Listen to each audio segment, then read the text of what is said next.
أشهد أن لا إله إلا الله وحده لا شريك له وأشهد أن محمدا عبده ورسوله أما بعد فأعوذ بالله من الشيطان الرجيم بسم الله الرحمن الرحيم الحمد لله رب العالمين الرحمن الرحيم مالك يوم الدين إياك نعبد وإياك نستعين اهدنا الصراط المستقيم صراط الذين أنعمت عليهم غير المغضوب عليهم ولا الضالين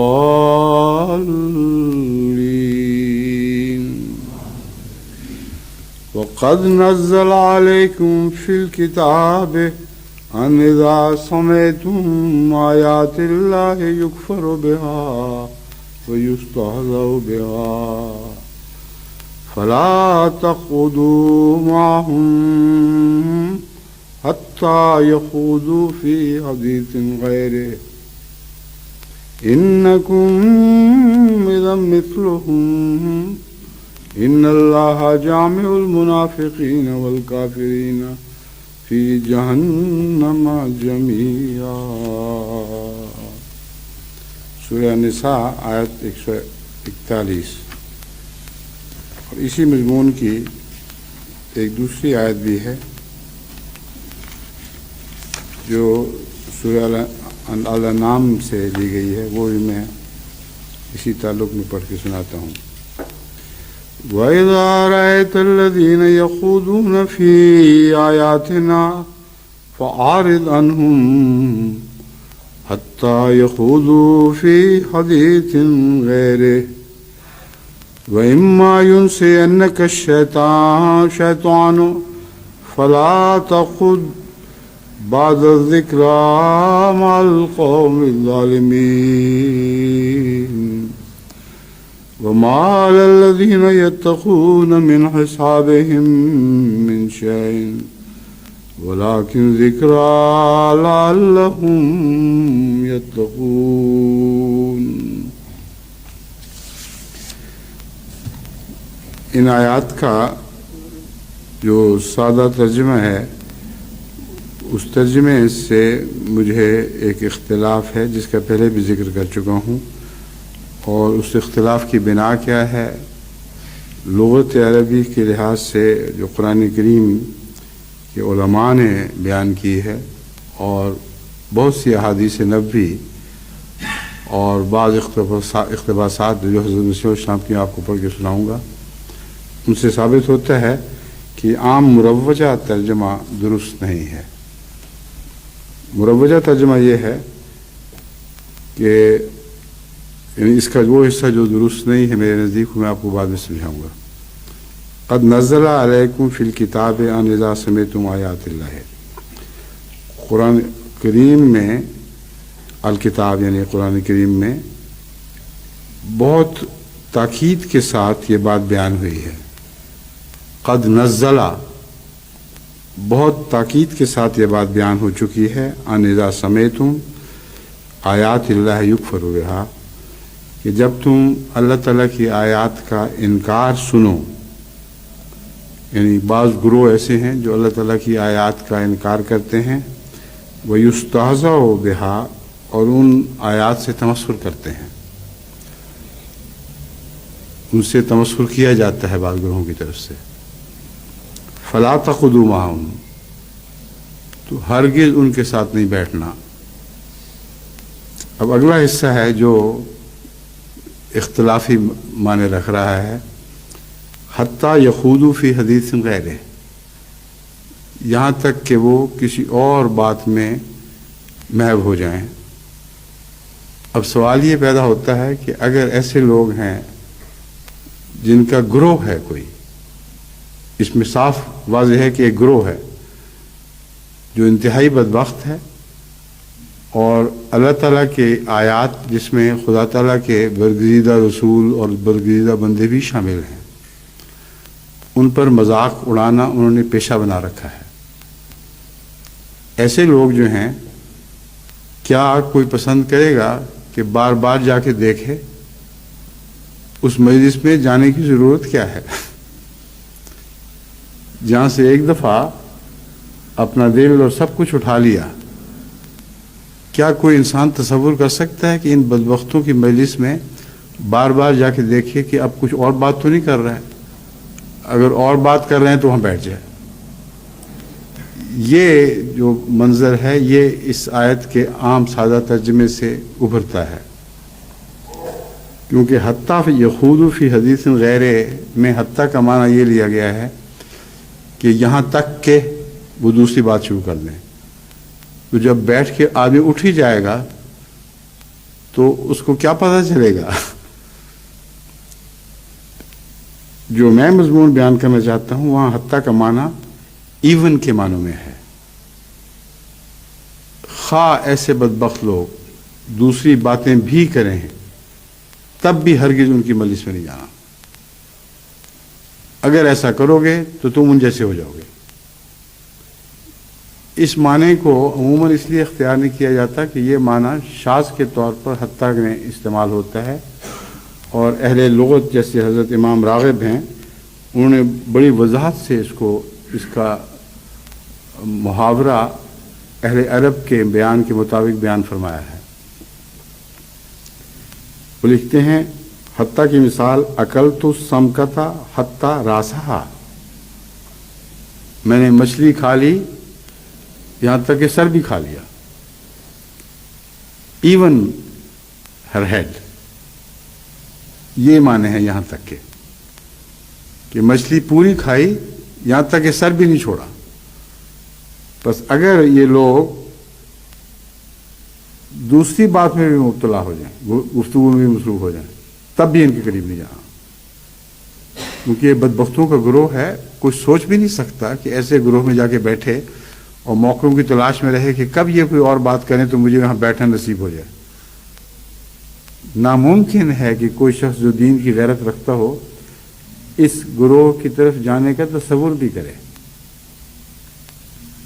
انکم اذا مثلہم، یہ ہے آخر پہ انذار کہ ان کی مجلس میں خواہ تم عام حالات میں جاؤ خواہ دوسری باتوں میں جاؤ، جب بھی جاؤ گے اگر یہاں جا کے بیٹھنا تم نے شیوا بنایا تو ان جیسے ہو جاؤ گے، پھر تم میں اور ان میں کوئی فرق نہیں رہے گا۔ اور یہاں بہت دلچسپ اس آیت کا اختتام ہے کہ وہ لوگ جو منافقت کرتے ہیں اور بظاہر یہ کہتے ہیں کہ جب ہم گئے تھے تو ایسی باتیں نہیں کر رہے تھے، وہ بھی، اور کافر جو کھلو کھلی بے حیائی کی باتیں کرتے ہیں، فرمایا ان اللہ جامع المنافقین والکافرین فی جہنم جمیعا۔ ایسے لوگ جو کھلم کھلا خدا کے دین کا تمسخر اڑاتے ہیں وہ کافر ہیں، اور ایسے لوگ جو ان کے ساتھ میل جول رکھتے ہیں اور اپنے آپ کو بظاہر دینداروں میں شمار کرتے ہیں، دین والے لوگوں میں شمار کرتے ہیں، تو میں سارے اکٹھے جہنم میں پھینک دیے جائیں گے۔ دوسری آیت میں بھی یہی مضمون ہے جو میں نے بیان کیا ہے، وَإِذَا رَأَيْتَ الَّذِينَ يَخُوضُونَ فِي آيَاتِنَا فَأَعْرِضْ عَنْهُمْ، اور جب تو دیکھتا ہے ایسے لوگوں کو جو ہماری آیات کے متعلق بےہودہ کلام کرتے ہیں، فَأَعْرِضْ عَنْهُمْ، صاف مطلب ہے کہ ان کے پاس جا کے بیٹھنے کا سوال ہی نہیں پیدا ہوتا۔ عارض عنہم، ان سے منہ پھیر لے، ان سے پیٹھ پھیر لے، ان کی مجلس میں جا بھی نہ، حتیٰ یخوضوا فی حدیث غیرہ، یہاں تک کہ وہ کوئی اور کلام بکھریں تب بھی ان کی مجلس میں نہیں جانا۔ وَإِمَّا يُنْسِيَنَّكَ الشَّيْطَانُ، اگر بھول کے ایک دفعہ ایسا واقعہ ہو چکا ہو، شیطان نے تمہیں ان کی مجلس میں پہنچایا ہو، وہاں ایسی بیہودہ باتیں ہو رہی ہوں، تو وہ ایک ہی دفعہ ہو بس، اس کے بعد پھر اس کا اعادہ نہ ہو۔ فلا تخذ بعد الذکر مال قوم الظالمین، مال قوم الظالمین، تو یہ ذکرہ جو آ چکی ہے، یہ نصیحت، اس کے بعد پھر کبھی آئندہ ان لوگوں کے پاس نہیں جانا۔ اگر ایک دفعہ بھی حادثتاً لا علمی میں تم چلے گئے اور وہاں یہ بیہودہ باتیں ہو رہی تھیں تو اٹھ کھڑے ہو۔ اور یہ پہلا واقعہ شیطان کے بلانے کے نتیجے میں ہوا ہے، اس نے تمہیں علم نہیں، تمہارے علم کا نہ ہونا گویا شیطان کی طرف منسوب ہوا ہے۔ لیکن جب یہ کھلی کھلی نصیحت آ جائے پھر کیا سوال پیدا ہوتا ہے؟ ہرگز ان کے قریب نہیں آنا، خواہ وہ کوئی دوسری باتیں ہی کر رہے ہوں۔ وَمَا عَلَى الَّذِينَ يَتَّقُونَ مِنْ حِسَابِهِمْ مِنْ شَيْءٍ وَلَكِنْ ذِكْرَىٰ لَعَلَّهُمْ يَتَّقُونَ، ان کا حساب اللہ پر ہے، متقیوں کو ان کو چھوڑ دینا چاہیے اور اپنے حساب کی فکر کرنی چاہیے۔ پھر فرمایا وَلَكِنْ ذِكْرَىٰ لَعَلَّهُمْ يَتَّقُونَ، یہ نصیحت ہے، بہت بڑی نصیحت ہے تاکہ لوگ تقوی اختیار کریں، ورنہ آہستہ آہستہ اچھے لوگ بھی جب بے غیرتی کا نمونہ دکھائیں تو رفتہ رفتہ گندے لوگ بن جایا کرتے ہیں، کبھی بھی ایک مقام پہ پھر نہیں ٹھہرتے۔ ایک دو دفعہ باتیں سنی، مذاق سنے، برداشت کر لیا، کبھی کوئی ہنسی بھی آ گئی اور پھر چسکا پڑ گیا، یہ ہو ہی نہیں سکتا کہ یہ لوگ پھر ان میں شامل نہ ہو جائیں۔ اب پہلا مسئلہ تو یہی ہے، غیرت اور حمیت کا فقدان ہے۔ تو جو شخص گوارا کرتا ہے ایسے لوگوں کو جو بے حیائی کی باتوں کا اڈا بنائے ہوئے ہیں، ان میں جانے میں اس کی کوئی حمیت، کوئی غیرت مانے نہیں ہوتی، تو یہ لازماً ایسے لوگ، ظاہر بات ہے فطرتاً یہی بات ظاہر ہوتی ہے کہ ان کے دل میں کچھ اور ہے، کوئی بے حیائی کا مرکز ہے، کوئی بے غیرتی کا مرکز ہے، ورنہ ناممکن ہے کہ وہاں جا کے چسکے لیں، جہاں پھپتیاں اڑائی جا رہی ہوں خدا اور خدا کے پیاروں پر، وہاں جا کے بیٹھنے کا سوال کیسے اٹھ سکتا ہے، سوائے اس کے کہ اپنے نفس میں، اپنے دل میں بے حیائی اور بے غیرتی کا کوئی مرکز موجود ہے، اسے تم بظاہر چھپا رہے ہو، لیکن جاتے ہو تو اسی مقصد کے لیے جاتے ہو کہ ایسی باتیں سنو۔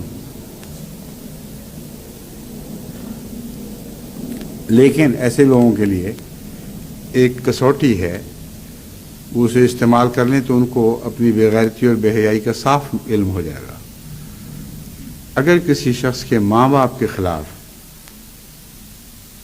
کوئی بے حیائی اور بدکلامی کی باتیں کرتا ہے اور منہ پھٹ ہے، بکواس کرتا ہے اس کی ماں یا اس کے باپ پر، کیا وہ سوچ سکتا ہے کہ وہ بار بار وہاں جائے اور دیکھے کہ اب کوئی اور باتیں تو نہیں کر رہا، میرے ماں باپ کے خلاف تو بکواس کرتا ہی ہے مگر شاید اب نہ کر رہا ہو؟ انسانی فطرت کے خلاف ہے، یہ ہو ہی نہیں سکتا۔ تو یہ سارے منافقین اس حوالے سے اپنے آپ کو پہچان سکتے ہیں، اپنے ماں باپ پر تو یہ غیرت، اپنے ماں باپ کے لیے تو یہ غیرت، اور محمد رسول اللہ علیہ وسلم اور آپ کے دین کے لیے وہ غیرت، یہ منافقت ہے۔ اس لیے کسی شخص سے یہ بات لکی چھپی رہ نہیں سکتی، ڈھکی چھپی رہ نہیں سکتی۔ ضرور وہ اپنے نفس کو پہچان سکتا ہے اگر اسی صورت کو اپنے ماں باپ کے معاملے پر چسپاں کر کے دیکھے۔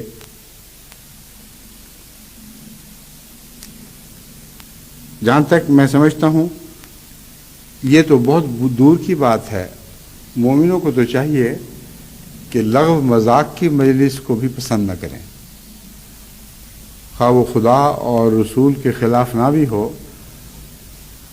اللہ کے سادہ پاک بندوں کے متعلق ہو، ان کے اندر کوئی کمزوریاں ہوں اور کوئی شخص اپنی بڑائی کی خاطر ان کی کمزوریاں دکھا دکھا کر اس پر لطیفے گھڑ رہا ہو۔ ایسے لوگ ہوتے ہیں، بظاہر دین کے خلاف نہیں کہتے مگر میرے دل میں تو ان کے خلاف ایسی منافرت پیدا ہوتی ہے کہ سوائے اس کے کہ مجبوراً ان کو سلام علیکم کہنا پڑے، وہ ہماری مجلس میں آ جاتے ہیں، ان کو نکالا نہیں جا سکتا، مگر ہم ان کی مجلس، میں کبھی ایسے لوگوں کی مجلس میں نہ جا کے بیٹھوں. بس جا کے بیٹھنے والا مسئلہ جہاں تک ہے وہ تو ان کی مجلس کو بھی میں پسند نہیں کرتا. کئی دفعہ میں اپنے بچوں کو نصیحت کی ہے کہ ایسے آنے والے اگر تمہارے گھر جا کے ایسا اڈا لگائیں تو تمہاری غیرت کا تقاضا ہے یا شرافت کا حیا کا تقاضا ہے کہ کہہ دو کہ ہمارے گھر ایسی باتیں نہ کریں. اگرچہ ہم آپ کے ہاں نہیں گئے، اس حد تک تو ہم نے اپنی ذمہ داری ادا کی، مگر آپ یہاں ایسی باتیں نہ کریں، ہمیں پسند نہیں ہے. پھر ملنا جلنا بے شک رکھیں. یہ وہ لوگ ہیں جن سے ملنا جلنا ممکن ہے مگر بعض شرائط کے ساتھ. حتیٰ یخوضوا فی حدیث غیرہ میں یہ مضمون پھر ہوگا کہ سوائے اس کے کہ اور باتیں شروع کر دیں. اب میں اس تعلق میں حضرت صلی اللہ علیہ وآلہ وسلم کے بعض ارشادات آپ کے سامنے رکھتا ہوں جو خود اپنا مضمون کھول رہے ہیں، بالکل ظاہر و باہر ہیں. مشکات المصابیح میں کتاب الآداب میں ایک حدیث درج ہے جو ابی موسیٰ سے ہے. ابو موسیٰ روایت کرتے ہیں کہ رسول اللہ صلی اللہ علیہ وآلہ وسلم نے فرمایا، نیک اور برے ہمنشین کی مثال کستوری رکھنے والے اور دھونکنی چلانے والے کی ہے.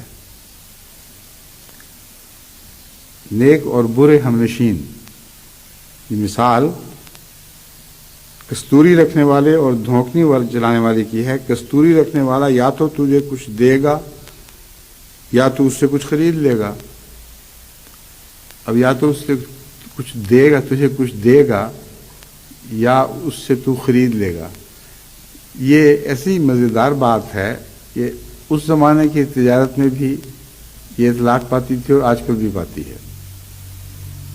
بہت سی خوشبوؤں کی دکانیں ہیں جہاں ہم جاتے ہیں تو کوئی کھڑا ہوا وہاں تھوڑی سی خوشبو آپ کی اور کھلا دیتا. وہ خوشبو جو آپ کے اوپر ڈالتا ہے یہ بتانے کی خاطر کہ ہمارے پاس ایسی اچھی خوشبوئیں ہیں، پسند ہو تو یہ لے لو. تو یہ عجیب بات ہے، یہ انسانی فطرت ہے جو نہیں بدلتی. خوشبو والا پھیلاتا ہے، بدبو والا نہیں پھیلاتا. بدبو والا تو اس کو چھپاتا ہے اگر وہ نیک فطرت ہے. وہ پسند نہیں کرتا کہ اس سے بدبو آ رہی ہو تو کوئی اس کے قریب آ جائے. بس حضرت صلی اللہ علیہ وآلہ وسلم نے کیسی پیاری بات کہی ہے جو ہمیشہ سے انسانی فطرت سے تعلق رکھنے والی ہے. کستوری رکھنے والا یا تو تجھے کچھ دے گا یا تو اس سے کچھ خرید لے گا. کوئی بہت ہی کنجوس ہو تو کچھ بھی نہیں دیتا مگر اس سے لوگ خریدتے تو ہیں نا. یا پھر کم از کم تجھے عمدہ خوشبو تو آئے گی. یہ تو ہوگا کہ تمہیں کچھ دیر کے لیے مزہ آ جائے خوشبو کا، اور ہو سکتا ہے کپڑوں میں بھی رس بس جائے. لیکن دھونکنی چلانے والا یا تیرے کپڑے جلائے گا، جو آگ کو تیز کر رہا ہے دھونکنی چلا کے، یا وہ تیرے کپڑوں کو جلائے گا، یا پھر تو اس سے بدبو ہی پائے گا کیونکہ دھواں پھیل رہا ہے، منہ گندا ہو رہا ہے، جسم کالا ہو رہا ہے اور اس کی بدبو بھی اٹھتی ہے بڑی سخت. تو فرمایا ایسے لوگوں سے پرہیز کر. جو اس قسم کی باتیں کرتے ہیں وہ گندے لوگ ہیں، ان کے پاس جا کر تجھے کبھی بھی فائدہ نصیب نہیں ہو سکتا. لیکن جو نیک لوگ ہیں ان کے پاس جاؤ تو تمہیں ضرور فائدہ پہنچے گا. اس حدیث کی روشنی میں اس آیت کا وہ ترجمہ جو معروف ہے وہ کیا ہی نہیں جا سکتا. قطعیت کے ساتھ حضرت صلی اللہ علیہ وسلم فرما رہے ہیں کہ برے لوگوں کی صحبت کا تصور بھی نہ کرو، جاؤ ہی نہ وہاں، تمہیں ضرور نقصان پہنچے گا. ایک دوسری حدیث میں حضرت ابو ہریرہ رضی اللہ تعالیٰ عنہ روایت کرتے ہیں، یہ ترمذی باب الزہد سے لی گئی ہے، کہ رسول اللہ صلی اللہ علیہ وآلہ وسلم نے فرمایا، آدمی اپنے دوست کے زیر اثر ہوتا ہے بس تم میں سے ہر ایک خیال رکھے کہ کسے دوست بنا رہا ہے۔ کتنی سادہ سی بات اور کتنی اہم ہے۔ ایک انسان اپنے دوستوں سے پہچانا جاتا ہے۔ اگر اس کا بےہودہ لوگوں کی مجلس میں آنا جانا ہے تو خواہ لاکھ بہانہ بنائے کہ میرے ہوتے ہوئے اس نے ایسی بات نہیں کی، مگر یہ نفس کا بہانہ ہے۔ ایسے شخص کی مجلس کسی کو پسند ہی نہیں آنی چاہیے۔ اگر وہ جاتا ہے تو عذر تراشی ہے اس کی۔ رسول اللہ صلی اللہ علیہ وآلہ وسلم کی بات سچی ہے کہ تم جب دوست بناؤ تو غور کر کے دیکھو، اچھا دوست بناؤ جس کے متعلق کبھی بھی بدی کی کوئی شکایت نہ ہو۔ عرف عام میں صاف پہچانے جاتے ہیں اچھے لوگ، جو اچھا انسان ہو اچھے لوگوں کی مجلس پسند کرتا ہے۔ جو برا اور یاوا گو ہو وہ برے اور یاوا گو لوگوں کی مجلس کو پسند کرتا ہے۔ تو اس طرح اپنی مجالس کا انتخاب کریں۔ اگر آپ پاک لوگوں کی صحبت میں بیٹھیں گے، اچھے لوگوں کی باتیں پسند آئیں گی، تو آپ کے لیے خوشخبری ہے کہ اللہ تعالیٰ اس صورت میں آپ کو اپنا قرب عطا کرے گا اور آپ کی جو سلوک کی راہیں ہیں وہ آسان فرما دے گا۔ اور اگر اس کے برعکس نمونہ دکھانا ہے تو پھر جو لوگ دکھا چکے ہیں ان کو تو ہم نے مزید نحوستوں کا شکار ہی ہوتے دیکھا ہے۔ شروع میں وہ ان کی منافقت نے پردے ڈالے رکھے، آخر ان کے چہرے بے نقاب ہو گئے، اور اللہ تعالیٰ کبھی بھی ان کو چھوڑتا نہیں پھر۔ اس لیے ایک نصیحت ہے، جن لوگوں پر بھی اطلاق پاتی ہے ان کو سوچنا اور سمجھنا چاہیے۔ حضرت اقدس مسیح موعود علیہ السلام کا رد عمل حضرت صلی اللہ علیہ وآلہ وسلم کے متعلق بےہودہ سرائی بکواس کرنے والوں کے متعلق کیا تھا، یہ آپ کے الفاظ میں سناتا ہوں آپ کو۔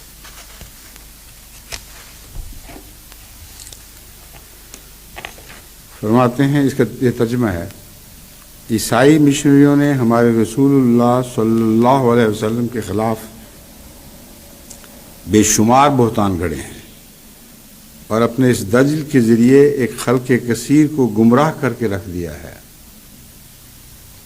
میرے دل کو کسی چیز نے کبھی اتنا دکھ نہیں دیا، کبھی اتنا دکھ نہیں پہنچایا جتنا کہ ان لوگوں کے اس ہنسی ٹھٹھا نے پہنچایا ہے جو ہمارے رسول پاک کی شان میں کرتے رہتے ہیں۔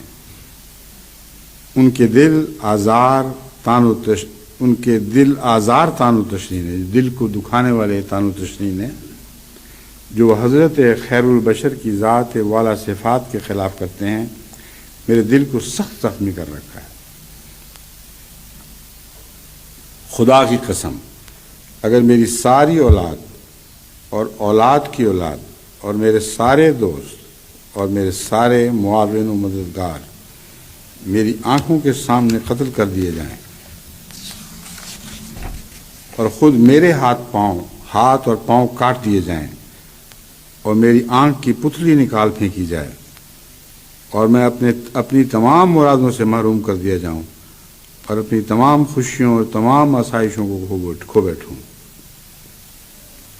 تو ان ساری باتوں کے مقابل پر بھی میرے لیے یہ صدمہ زیادہ بھاری ہے کہ رسول اکرم صلی اللہ علیہ وسلم پر ایسے ناپاک حملے کیے جائیں۔ یہ بظاہر ایک مبالغہ لگ رہا ہے، لیکن اگر یہ دو باتیں پیش ہوتی حضرت مسیح علیہ السلام کے سامنے کہ یا یہ سب کچھ ہو جائے گا یا تم یہ پسند کرو کہ رسول اللہ صلی اللہ علیہ وسلم کے متعلق ایسی بکواس کی جائے، اس تقابل کی صورت میں لازماً حضرت مسیح علیہ السلام کا یہی رد عمل ہونا تھا۔ اس لیے کوئی احمق اس کو مبالغہ نہ سمجھے۔ اگر کسی کو کہا جائے یہ سب کچھ کر دیا جائے گا، اب رسول اللہ صلی اللہ علیہ وسلم کے خلاف گستاخی کو قبول کرو کہ ہرگز نہیں کروں گا۔ جتنے شہداء ہیں ان کی شہادت کے پیچھے یہی جذبہ کار فرما ہوتا ہے۔ حضرت صلی اللہ علیہ وآلہ وسلم کے زمانے میں ایک صحابی جو قید کیا گیا، اس کی گردن اڑانے سے پہلے اس سے یہی سوال کیا گیا تھا، کیا تم پسند نہیں کرو گے کہ تمہاری گردن چھوڑ دی جائے؟ اور تمہاری جگہ محمد رسول اللہ صلی اللہ علیہ وسلم کو کوئی غضب پہنچے. اس نے کہا خدا کی قسم میں تو یہ بھی پسند نہیں کروں گا کہ میری گردن چھوڑ دی جائے اور محمد رسول اللہ کو مدینے کی گلیوں میں کوئی کانٹا چوب جائے. کتنا عظیم الشان عشق ہے، کیسی دل کی صفائی اور پاکیزگی ہے. یہ مضمون ہے جو حضرت مسیح علیہ السلام بیان فرما رہے ہیں. اگر وہ صحابی حضور اکرم صلی اللہ علیہ وسلم یہ عشق رکھتا تھا تو مسیح موعود علیہ الصلوۃ والسلام جو عشق کی انتہا کو پہنچے ہوئے تھے ان کا تصور کریں کہ دل کا کیا حال ہوگا. بس ہرگز اس تحریر میں ایک ادنا بھی مبالغہ نہیں جو میں نے آپ کے سامنے پڑھ کے سنائی ہے.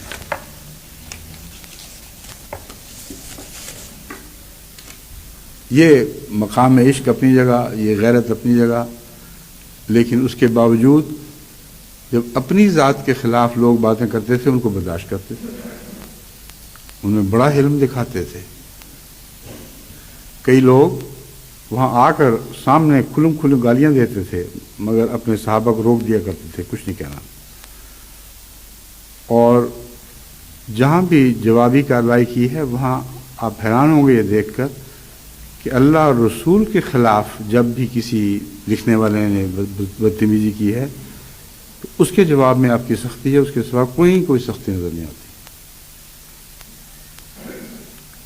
ایک واقعہ حضرت مرزا بشیر احمد صاحب اپنی کتاب میں لکھتے ہیں جو حضرت مسیح موعود علیہ الصلوۃ والسلام کی سیرت ہے، سیرت طیبہ کے نام سے. اس میں کسی قسم کا واقعہ لکھتے ہیں جو بڑا دلچسپ ہے. فرماتے ہیں قادیان میں ایک صاحب محمد عبداللہ ہوتے تھے جنہیں لوگ پروفیسر کہہ کر پکارتے تھے. وہ زیادہ پڑھے لکھے نہیں تھے لیکن بہت مخلص تھے اور چھوٹی عمر کے بچوں کو مختلف قسم کے نظاروں کی تصویریں دکھا کر پیٹ پڑا کرتے تھے. سلائڈس ہوتی ہیں نا جس طرح دکھانے والی، جو جگہ جگہ اڈا بنایا، بچے آئے انہوں نے سلائڈ دیکھی، آنا دو آنا جو اس زمانے میں پیسہ دو پیسے تھے وہ دے دیے، تو یہی ان کا گزارا تھا. مگر جوش اور غصے میں بعض اوقات توازن کھو بیٹھتے تھے. ان کی طبیعت ایسی تھی، اتنا جوش آتا تھا، اتنا غصہ آتا تھا اپنی مرضی کے خلاف بات پر کہ پھر برداشت ناممکن ہو جاتی تھی. ایک دفعہ حضرت مسیح موعود علیہ السلام کی مجلس میں کسی نے بیان کیا کہ فلاں مخالف نے حضور کے متعلق فلاں جگہ بڑی سخت زبانی سے کام لیا ہے. اس کی تفصیل بیان کرنے کی ضرورت نہیں، نہ حضرت میاں بشیر احمد صاحب نے اس کو یہاں بیان فرمایا ہے، مگر دوسری جگہ جو تفاصیل ملتی ہیں ان میں بہت ہی گندی باتیں کی گئی ہیں حضرت مسیح علیہ السلام کے متعلق، اور وہاں بھی جو صحابہ تھے وہ برداشت نہیں کر سکے اور جواب میں بعض دفعہ وہی گندی بات استعمال کی، اور حضرت مسیح علیہ السلام نے اس کو ناپسند فرمایا.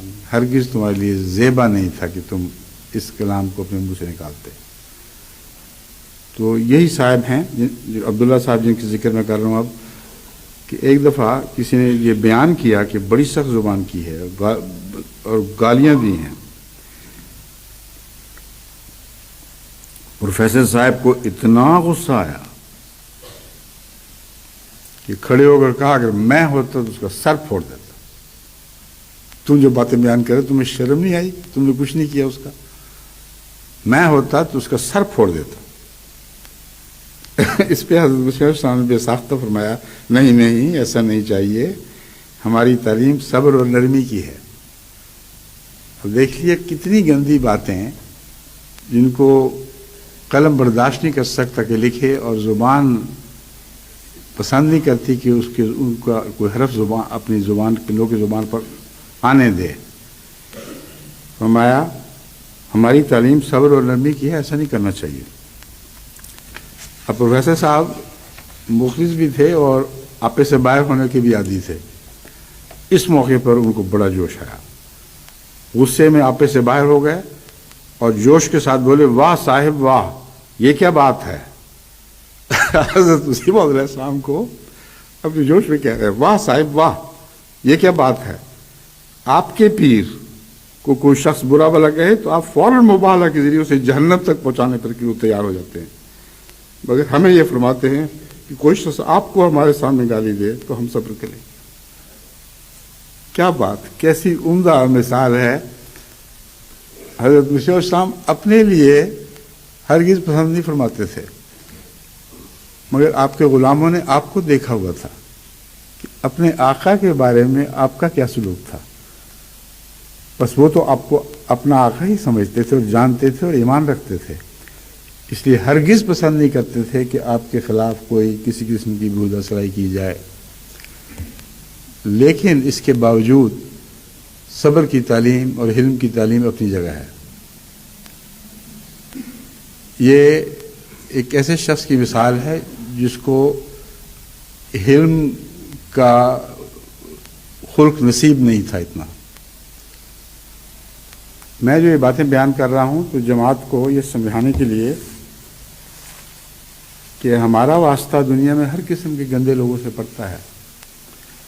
پاکستان سے آئے دن ایسی خبریں ملتی رہتی ہیں کہ کسی جگہ کسی نے بہت بد کلامی سے کام لیا ہے، اتنی بد کلامی کی ہے کہ دل برداشت نہیں کر سکتا. اگر کوئی یہ مثالیں دے دے اور کہے کہ ہم نے بھی تو اس موقع پر اسی طرح کیا ہے کہ آپے سے باہر ہو گئے، تو یہ درست نہیں ہے. حضرت مسیح موعود علیہ السلام نے کبھی بھی رسول اللہ کے دشمنوں پر ہاتھ نہیں اٹھایا، کبھی بد کلامی کرنے والوں کے خلاف جو جوابی کارروائی کی ہے وہ اسی حد تک رکھی ہے جس حد تک اس کی بد کلامی کا تقاضا تھا، اور حتی المقدور بد کلامی سے پرہیز کیا ہے. مگر کہیں کہیں جوش میں ایسے کلمے نکل گئے ہیں جسے آج تک ملا لوگ اچھالے پھرتے ہیں. یعنی حضرت مسیح موعود علیہ السلام نے تو وہ چند کلمات اس وقت کہے جبکہ ایک شخص نے بے انتہا بدتمیزی، بے حیائی اور گند اچھالنے سے کام لیا ہے. آپ کو اگر اس کی مثالیں دی جائیں تو آپ کا دل پھٹ جائے گا غم سے. یہ ساری باتیں آپ سنتے تھے، مگر ایک واقعہ آپ نہیں بتا سکتے کہ آپ نے ان کے جواب میں کسی کو پتھر مارا ہو، کسی کے اوپر کوئی حملہ کر دیا ہو. اور یہ بابا فلاسفر جو تھے، یہ عبداللہ صاحب، آپ ان کے مرید نہیں ہیں، آپ مسیح موعود علیہ السلام کے مرید ہیں. ان کا ایک رنگ تھا اپنی غیرت کے اظہار کا، وہ کر دکھایا انہوں نے. مگر جماعت کو سبق مسیح موعود علیہ السلام کے عمل سے لینا چاہیے. عمل یہ ہے کہ ایسے لوگوں کی مجلس میں کبھی بھی نہیں آپ بیٹھے، کبھی ایسے لوگوں کی صحبت کو اختیار نہیں فرمایا. اور یہی قرآنی تعلیم ہے. بس قرآنی تعلیم جو آپ کے سامنے رکھی ہے وہ یہ نہیں ہے کہ جب ایسے لوگ بےہودہ سرائی کریں تو پتھر اٹھاؤ اور ان کے سر پھاڑ دو. فرمایا کہ اٹھ جایا کرو، پھر دوبارہ ان کے پاس جانے کا تصور بھی نہ کرو. بس آپ کو یہ تعلیم ہے کہ ایسے لوگوں سے قطع تعلقی مستقل رکھیں، اور کبھی سوچے بھی نہ کہ آپ ان بدبختوں کی صحبت میں بیٹھ سکتے ہیں. لیکن عملاً جبر سے کام نہیں لینا، عملاً کوئی ایسی حرکت سرزد نہ ہو جو قرآن کریم کی اس آیت، اسوہ حضرت رسول اللہ صلی اللہ علیہ وسلم اور اسوہ مسیح موعود علیہ السلام کے مخالف ہو. اب جو مجھے فکر رہتی ہے وہ یہ ہے کہ پاکستان میں بہت ہی بدگوئی کی جاتی ہے. آئے دن مجھے خطوں میں بعض اشارے ملتے ہیں کہ اس قسم کی بکواس کر رہے ہیں لوگ. اب مصیبت یہ ہے کہ ان کے پاس تو جاتا کوئی نہیں، لیکن وہ گھروں پر، دیواروں پر گندگی لکھتے رہتے ہیں. اور یہ مولویوں کا جو شیوا ہے یہ ساری دنیا میں پھیلا ہوا ہے. آپ اندازہ کریں کہ کہاں تک یہ لوگ پہنچے ہیں. برازیل میں ٹوائلٹس کے اوپر اشتہار لگے ہوئے ہیں جگہ جگہ انہی خبیث مولویوں کے کہ نعوذ باللہ من ذالک حضرت مسیح علیہ السلام کا انجام یہاں ہوا تھا. اب اس کی تفصیلی جواب کا تو یہ موقع نہیں، مگر میں آپ کو بتانا چاہتا ہوں کہ ہمارا جن بدبختوں سے رابطہ ہے یہ تو دوسرے تمام بدبختوں اور ویریوں سے آگے بڑھ چکے ہیں۔ حضرت مسیح موعود علیہ السلام کے زمانے میں ایک شخص لیکھ رام تھا، جس کا آگے ذکر آئے گا، اس نے اور اس کے ساتھی آریوں نے بہت بکواس کی ہے رسول اللہ علیہ وسلم کے خلاف، مگر اس حد تک نہیں گئے جس حد تک حضرت مسیح موعود علیہ السلام کے دشمن گئے، اور ابھی تک اس پر قائم ہیں، اور یہی سلسلہ ان کا جاری ہے۔ پاکستان میں احمدی گھروں کی دیواریں بدبو سے یعنی گندگی سے کالی کی گئی ہیں، اور ان کے صبر کی آزمائش ہے۔ ان لوگوں کو میں سمجھا رہا ہوں کہ آپ لوگ اگرچہ درست ہے کہ وہاں تک نہیں پہنچتے، وہ آپ تک پہنچتے ہیں، کوئی چارہ نہیں ہے، کوئی مفر نہیں ہے، مگر اس قسم کی بے حیائیاں اور زیادتیاں خواہ وہ لوگ آپ تک آ کے کریں تبھی آپ کو برداشت کرنی ہوگی، اور یہ برداشت جو ہے یہ مذہبی غیرت کے خلاف نہیں ہے، یہ برداشت مذہبی غیرت کے عین مطابق ہے۔ آن حضرت صلی اللہ علیہ وسلم اور دیگر انبیاء پر اسی قسم کی بہتان تراشیاں کی گئیں اور ان کے گھروں تک پہنچ کے کی گئیں۔ یعنی ایسے دشمن تھے جو رسول اللہ علیہ وسلم کے گھر جا کر سخت بےہودہ باتیں کرتے تھے، تو اس لیے آپ رسول اللہ صلی اللہ علیہ وسلم سے افضل نہیں ہیں، آپ رسول اللہ صلی اللہ علیہ وسلم کے ادنا ترین غلام ہیں۔ آپ کے گھروں تک پہنچ کر اگر کوئی ایسی بے حیائی کی باتیں کرتا ہے تو لازماً آپ کو برداشت کرنی ہوگی، اور اللہ سے گریہ زاری کرے، انی اشکو بسی و حزنی الی اللہ، وہ مثال پکڑیں کہ میں تو اپنا غم اپنا دکھ صرف اللہ کے حضور پیش کرتا ہوں، اور اس بات میں آپ کی فلاح ہے، کیونکہ قرآن کریم اس بات کا ضامن ہے کہ اس قسم کی اظہار ثانی میں سے ہر دکھ کے جواب میں اللہ تعالیٰ آپ کے درجے بڑھائے گا۔ بس میں آپ کو ایسے صبر کی تلقین نہیں کر رہا جس کا نتیجہ کچھ نہ ہو، صرف دکھ ہی دکھ ہو، بلکہ ایسے صبر کو جو خدا قبول فرما لے، بہت میٹھے پھل لگتے ہیں۔ اس صبر کو کوئی میٹھا پھل نہیں لگتا جو مجبوری اور بے اختیاری کا نام ہے، لیکن جہاں آپ سر پھوڑ سکتے ہو اور نہ پھوڑیں، وہ صبر ہے جو للہ ہوا کرتا ہے، اور اللہ تعالیٰ ضرور اس کی بہترین جزا دیتا ہے۔ یہ ہو ہی نہیں سکتا کہ خدا کی خاطر صبر کرنے والوں کو اللہ تعالیٰ جزا نہ دے۔ بس پاکستان ہو یا دوسرے ایسے لوگ، ایسے ممالک، ان سب میں احمدیوں کو اس بات میں احتیاط کرنی چاہیے، کیونکہ اگر انہوں نے ایک جگہ اپنا رد عمل دکھا دیا تو اسی کا مولوی انتظار کر رہا ہے۔ وہ چاہتے ہیں کہ کہیں احمدی مجبور ہو کے، بے اختیار ہو کے کسی کا سر پھوڑے تو ہم سارے پاکستان میں یا دوسرے ممالک میں ان کے سر پھوڑتے پھریں کہ انہوں نے ہمارا ایک سر پھوڑا تھا اس لیے ہم ان کے 1000 سر پھوڑیں گے، اور اس بات کو کوئی حکومت نہیں دیکھے گی کہ بے حیائی کس نے کی تھی، بدتمیزی کس نے کی تھی، کون ہے جس نے مجبور کر دیا تھا آپ کو۔ نہ کوئی عدالت دیکھے گی، نہ حکومت کا کوئی کارندہ دیکھے گا۔ ایک دفعہ آپ کریں تو جوابی کارروائی یہ ضرور ہوگی۔ تو اب دیکھیں حکمت اور عقل کا تقاضا کیا ہے۔ کیا ایک شخص کا سر پھوڑنے کی خاطر اب تمام احمدیوں پر ظلم ہوتا دیکھیں گے؟ تو کیا اس ظلم میں آپ شریک نہیں ہو جائیں گے؟ آپ کی وجہ سے اگر کسی معصوم کو دکھ دیا گیا، کسی کا گھر جلایا گیا، تو آپ کا ضمیر آپ کو کیا کہے گا؟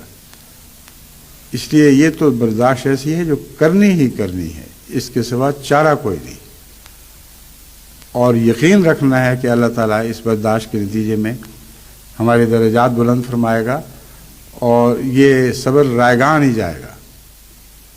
صبر تو ان کا بھی رائگاں نہیں جاتا جو خدا کی خاطر نہیں ویسے صبر کرتے ہیں۔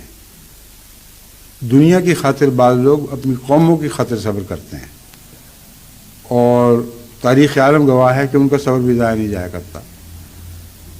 صبر کے اندر ایک صفت ہے جو جیتنے والی صفت ہے، غالب آنے والی صفت ہے۔ بس صبر کو کسی پہلو سے آپ دیکھیں، یہ تمام کا تمام خیر ہے۔ وہ زمانہ جس کے متعلق خدا تعالیٰ نے قسم کھائی ہے، زمانے ہی کی قسم کھائی ہے کہ گھاٹا کھانے والا ہے، علاج صبر. بس ساری دنیا میں سارا انسان گھاٹے کھا رہا ہے، لیکن صبر والے گھاٹا نہیں کھائیں گے. صبر ہو اور حق کے ساتھ ہو تو سوال ہی نہیں پیدا ہوتا کہ یہ صبر رائگاں جائے گا اور اللہ کے نزدیک اس کی قیمت نہیں پڑے گی. بس آپ اپنے صبر کی قیمت وصول کریں، اور وہی صبر ہے جو ایسے ممالک میں انقلاب برپا کرنے کا کام دے گا. اب آپ ان سے لڑ لیں، کسی کا سر پھاڑ دیں، ہرگز کوئی روحانی انقلاب نہیں آئے گا. لیکن آپ صبر کریں تو خدا اس بات کا گواہ ہے کہ اس کے نتیجے میں روحانی انقلاب ضرور برپا ہوگا. اب یہ آیات بڑی کثرت سے میرے سامنے ہیں، قرآن کریم بھرا پڑا ہے ان آیات سے، جن میں صبر کا پھل جو للہ کیا جائے ہمیشہ کامیابی اور کامرانی ہوا کرتا ہے.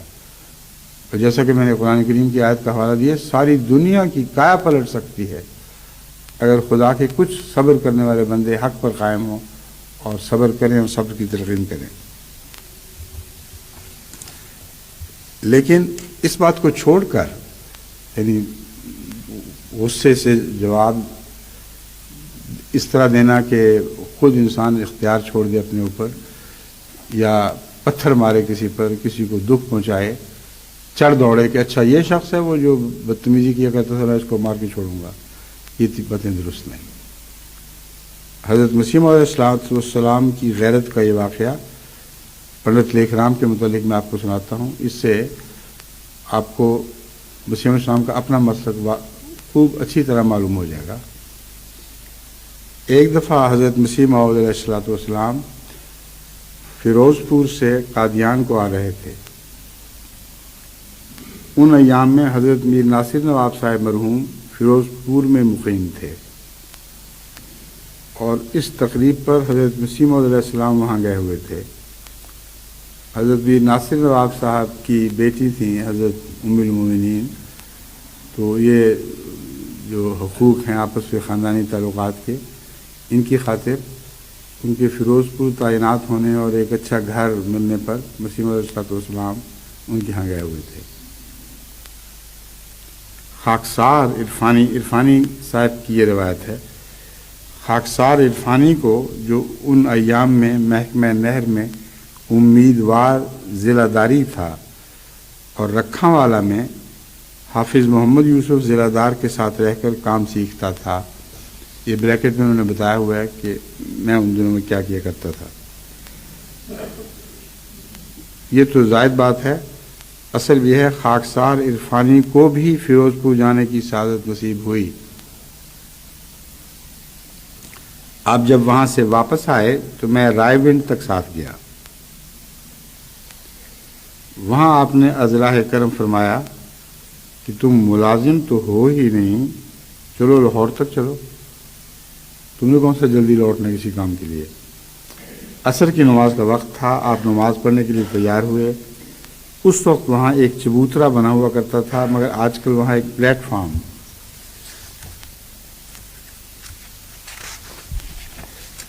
ہے. میں پلیٹ فارم کی طرف گیا تو پنڈت لیکھ رام، جس کو آریہ مسافر کہا کرتے تھے یہ آریہ لوگ، پنڈت لیکھ رام آریہ مسافر، جو ان ایام میں پنڈت دیانند صاحب کی لائف لکھنے کے کام میں مصروف تھا.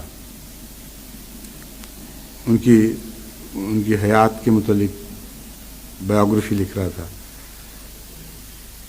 جلندھر جانے کو تھا کیونکہ وہ غالباً وہاں ہی کام کرتا تھا. مجھ سے اس نے پوچھا کہ کہاں سے آئے ہو. میں نے حضرت اقدس کی تشریف آوری کا ذکر سنایا تو خدا جانے اس کے دل میں کیا آئی کہ بھاگا وہ وہاں آیا. حضرت اقدس وضو کر رہے تھے. میں اس نظارے کو اب بھی گویا دیکھ رہا ہوں. اس نے ہاتھ جوڑ کر آریوں کی طرح پر حضرت اقدس کو سلام کہا، مگر حضرت نے یوں ہی آنکھ اٹھا کر سرسری طور پر دیکھا اور وضو کرنے میں مصروف رہے. اس سے سمجھا کہ شاید سنا نہیں، اس لیے اس نے پھر کہا. حضرت بدستور اپنے استغراق میں رہے وہ کچھ دیر ٹھہر کر چلا گیا۔ کسی نے کہا کہ لیکھ رام سلام کرتا تھا۔ لوگ اتنے مروب ہو جاتے ہیں ایسی ہستیوں سے، ویسے بھی وہ دوڑا ہوا آیا تھا، لوگوں کو خیال ہوا کہ یہ اخلاق کے خلاف ہے، گویا کہ اس کی بات کا جواب نہ دینا۔ تو کسی نے کہا کہ لیکھ رام سلام کرتا تھا۔ فرمایا اس نے آن حضرت صلی اللہ علیہ وسلم کی بڑی توہین کی ہے، میرے ایمان کے خلاف ہے کہ میں اس کا سلام لوں۔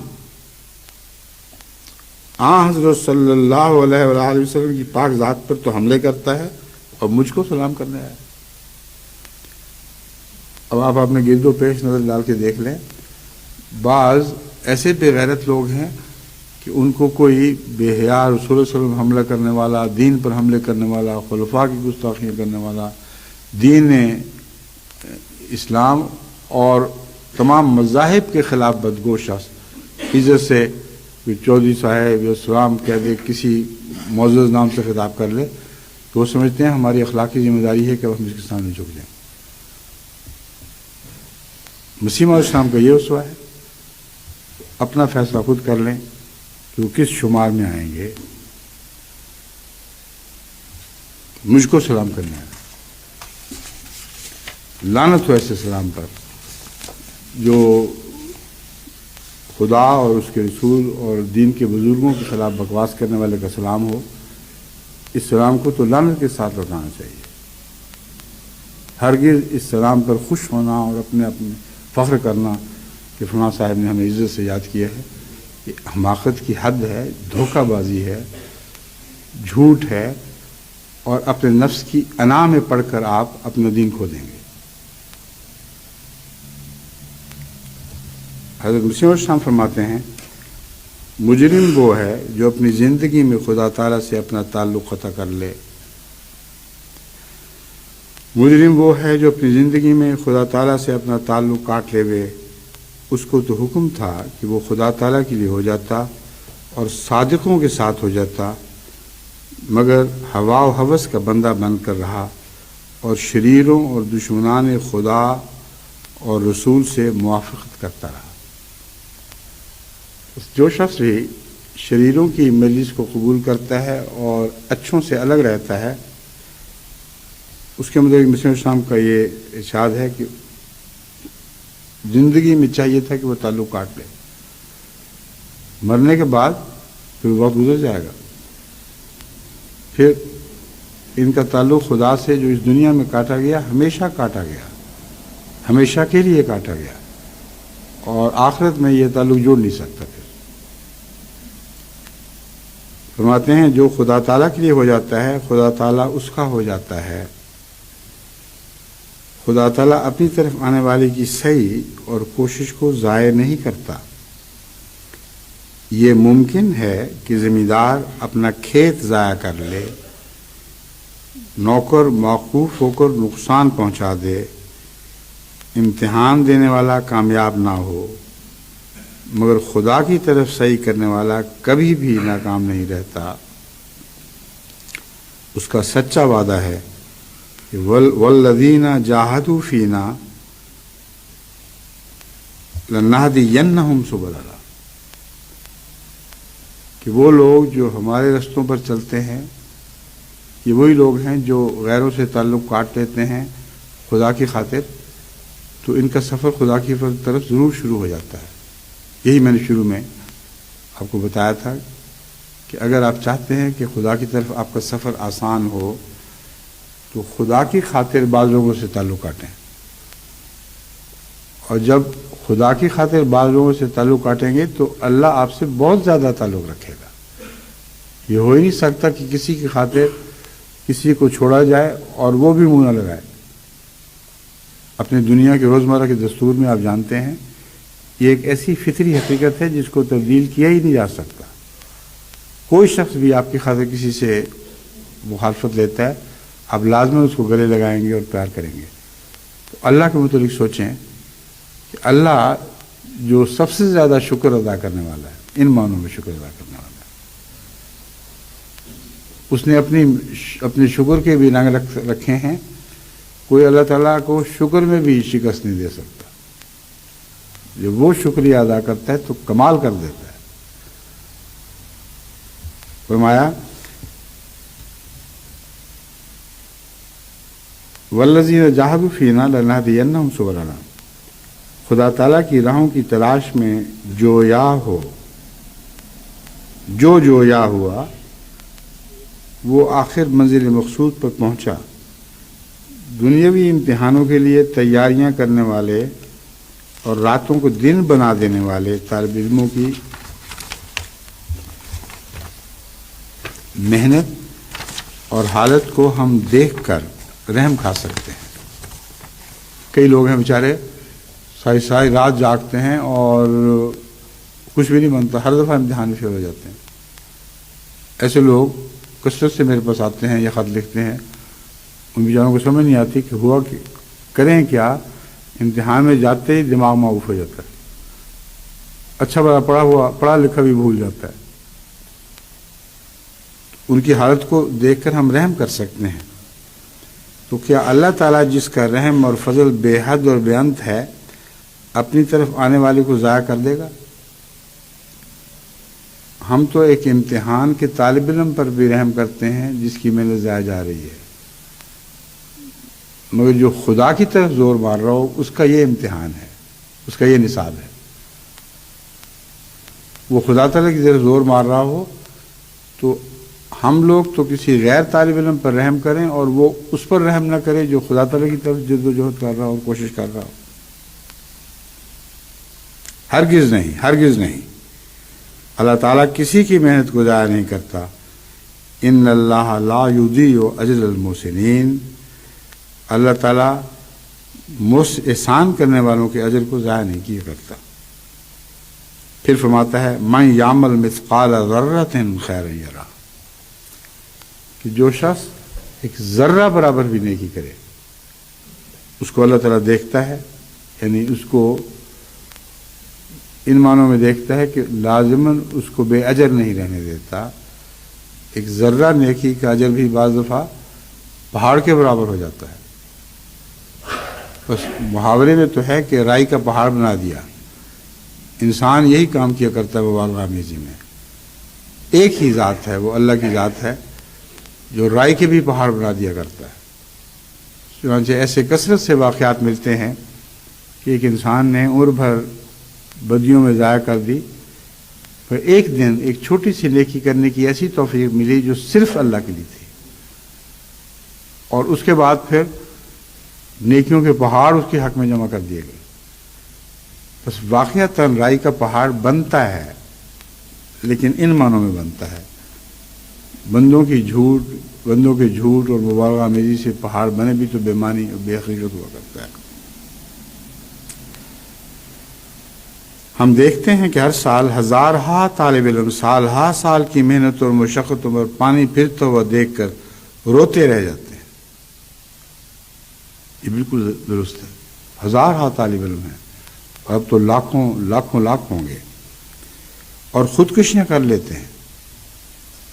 میرے علم میں بھی ہیں ایسے لوگ، ایسے طالب علم جنہوں نے خودکشی کی محض اس لیے کہ کامیاب نہیں ہو سکے.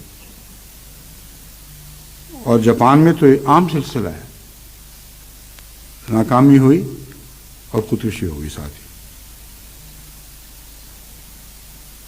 مگر اللہ تعالیٰ کا فضل عظیم ایسا ہے کہ وہ ذرا سے عمل کو بھی ضائع نہیں کرتا. پھر کس قدر افسوس کا مقام ہے کہ انسان دنیا میں ظنی اور وہمی باتوں کی طرف تو اس قدر گرویدہ ہو کر محنت کرتا ہے کہ آرام اپنے اوپر گویا حرام کر لیتا ہے، اور صرف خوش امید پر کہ شاید کامیاب ہو جائیں، خشک امید پر کہ شاید کامیاب ہو جائیں، ہزارہا رنج اور دکھ اٹھاتا ہے. تاجر نفع کی امید پر لاکھوں روپے لگا دیتا ہے، مگر یقین اسے بھی نہیں ہوتا کہ ضرور نفع ہی ہوگا.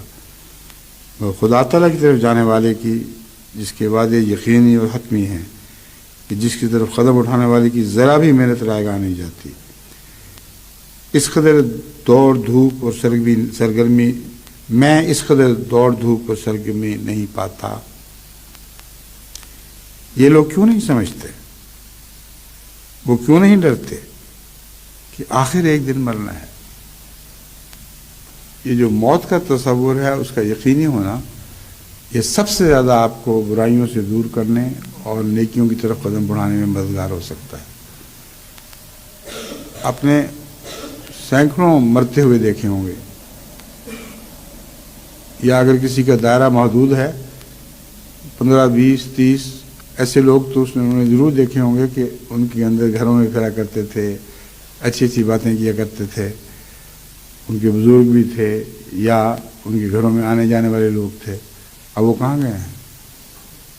جیسے میں یہاں آیا ہوں جماعت انگلستان میں، بغرچہ بہت برکت پڑی ہے، کثرت سے لوگ باہر سے آئے ہیں، مگر بہت پیارے پیارے چہرے ہیں، بہت نیک لوگ، مسجدوں میں آنے جانے والے، جماعتی کاموں میں آگے آگے، وہ سب غائب ہو گئے.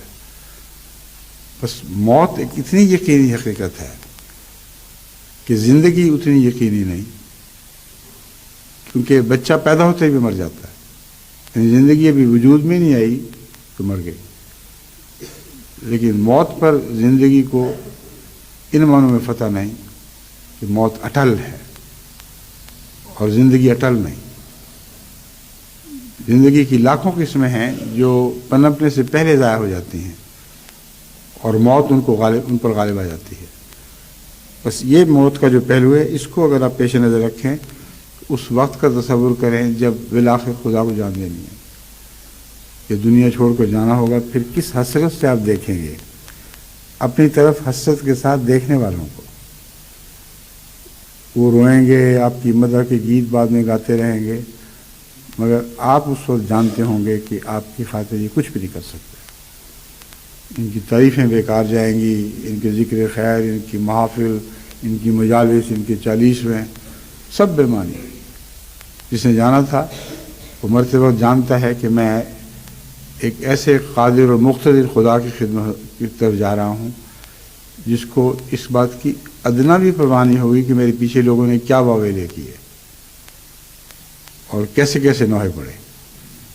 یہ دنیا کے چکر ہیں. صرف فلاں پیر مر گیا، اس کے قل ہو رہے ہیں، اس پہ لوگ اکٹھے ہو رہے ہیں، اس کی تعریف کے گن گائے جا رہے ہیں، اور ان کو پتہ ہی نہیں کہ جس جگہ وہ حاضر ہوا ہے وہاں ان چیزوں کی ایک کوڑی کی بھی قدر نہیں. آخر ایک دن مرنا ہے. کیا وہ ان ناکامیوں کو دیکھ کر بھی اس تجارت کی فکر میں نہیں لگ سکتے جہاں خسارہ کا نام و نشان ہی نہیں اور نفع یقینی ہے؟ زمیندار کس قدر محنت سے کاشتکاری کرتا ہے اور کون کہہ سکتا ہے کہ نتیجہ ضرور راحت ہی ہوگا. بس اس اقتباس کے ساتھ میں آج کا یہ خطبہ ختم کرتا ہوں. اس میں بہت سے پیغام ہیں جماعت کے نام، اور ان کو مزید تفصیل سے کھولنے کی ضرورت کوئی نہیں. جو کچھ میں نے کہہ رہا تھا کہہ دیا. اب اپنا حساب آپ خود رکھیں، کیونکہ ہر ایک نے خود مرنا اور خدا کے حضور حاضر ہونا ہے.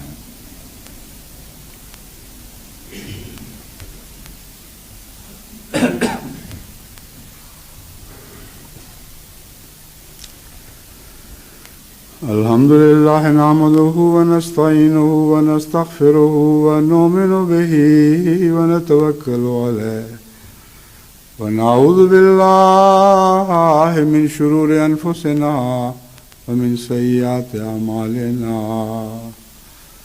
من يهده الله فلا مضل له ومن يضلله فلا هادي له.